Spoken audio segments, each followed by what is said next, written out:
Hey everyone, welcome back to the podcast. Today, we're taking a deep dive into something that pokes at all of us from time to time. It's like that pesky little nagging voice in your head that keeps whispering doubts. We're talking about the Inner Critic Silencing Protocol. Seriously, who among us hasn't felt that inner critic chipping away at our confidence, telling us we're not good enough to chase our dreams? What inspired your research into this transformative topic? Well, I can definitely admit that I've had my own run-ins with that critical voice. It would pop up right when I tried something new, steering me away from the adventure. At first, I thought it was just, normal, right? Absolutely. Everyone has that moment, the pivotal wake-up call. Can you recall when you first realized this inner critic wasn't just normal anymore? It feels so empowering to recognize it. Oh gosh, yes. It was right before I was about to embark on a dream project. My mind was racing, excitement bubbling inside me, but this voice kept holding me back for 3 whole hours from pressing that start button. That's when I realized it wasn't just nerves. It was playing the gatekeeper to my life. Such a pivotal moment. How did you manage to actually pinpoint what this inner critic was telling you once you started reflecting on it? Well, I started noticing how this voice would disguise itself as, protective.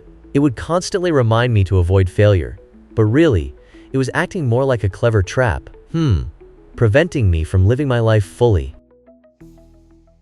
Exactly. That protective facade can be so deceptive. So what mechanisms do you think are behind this sneaky behavior of the inner critic? Oh, for sure. I can recall having a really tough failure at a young age, which seemed to build this protective system in my subconscious. Hence, every time I ventured to try something new, my inner critic would activate like a fail-safe alarm system, screaming, "This is too risky!" Wow, so it's like you've got your own personal alarm system going off. Can you elaborate further on how this inner critic wears different masks? Yes. Oh my God, the inner critic. It wears 7 distinct masks. There's the protective mask that says, "I'm saving you from disappointment." And then the perfectionist mask jumps in with constant critiques, like a tiny drill sergeant in your head. That's wild. Identifying these various masks must take some serious self-reflection. How did you come to distinguish between them? Right. So I actually created this inner voice tracking system. I recorded my inner voice 3 times a day, pinpointing which mask was present, and noted the emotions linked to each. It was totally eye-opening. That sounds super effective. Once you identify which mask is speaking, what do you do next? There's a transformation process that breaks down into 3 steps: awareness, questioning, and then reframing. It's like, a triangle of progress, if you will. That's such a neat framework. Can you dive a bit deeper into what reframing actually looks like in practice? Sure. For example, if your inner critic is nagging you with, "You can't do this job," you can reframe it to, "This is a learning opportunity." It's like flipping the script, Sigh. That's a brilliant approach. Now, you mentioned something intriguing about the 4 Hz theta frequency earlier. Could you explain how that fits into this process? Oh, totally.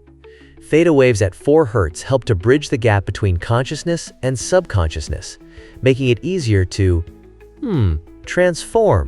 It's like opening a door to a whole realm of new possibilities. So, tell me more about these theta reprogramming sessions. Is it some kind of meditation thing? Yes. It's a 25-minute protocol. First, you have about 5 minutes of prep, then 15 minutes of programming where you actually forgive your inner critic. Finally, you wrap up with 5 minutes focusing on nurturing your new, supportive inner voice. It's like a mini retreat. What a neat and tidy session. But how do you go about measuring progress through all this work? We do this daily assessment of how often the inner critic shows up and check in on how frequently that supportive inner voice is chatting with us. It's basically like a scoreboard for your psyche. And if the inner critic starts feeling overwhelming, what do you do in those moments to regain control? Grounding techniques. You can use the 5-4-3-2-1 method or the stop, challenge, choose approach. Both methods really help in bringing you back to reality and, getting out of that spiral. Are there any success stories that have emerged from applying this protocol? I want to hear about real people who have turned things around. Absolutely. There's this entrepreneur who used to be so scared of failure that it paralyzed him. Now he sees challenges as interesting experiences. And let's not forget about a teacher who initially felt inadequate, but transformed her perspective to appreciate her efforts more. That's simply incredible. I'm curious, are these changes lasting, or is it more of a quick fix?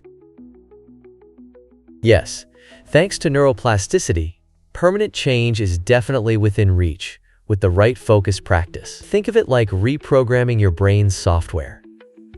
It's totally doable. Could you give us a brief description of your 21-day program? It sounds super intriguing. Sure, the program is divided into phases: detection, intervention, and reinforcement. You'll work on inner voice recordings, apply the techniques, and solidify those empowering new perspectives. That sounds like a comprehensive approach. But what about common mistakes? What do people usually trip over when facing their inner critic?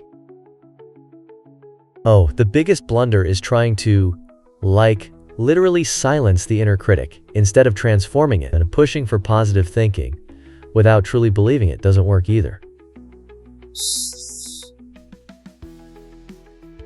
And what's your success rate for this program? Is it really making a difference for people? We've got an impressive 87% success rate. Most meaningful changes usually become evident within 3 weeks to even 2 months. It's fantastic. Any final nugget of wisdom for our listeners? Something valuable they could take away from our chat today? Absolutely. Remember your inner critic? It's just a misprogrammed system, not your enemy. Transform it with love instead of struggle. Many have succeeded, so why not you too? Laughs. Thank you so much for sharing these incredibly valuable insights. I genuinely believe this protocol can change lives for the better. Thank you. Just remember, transformation is always possible with the right methods.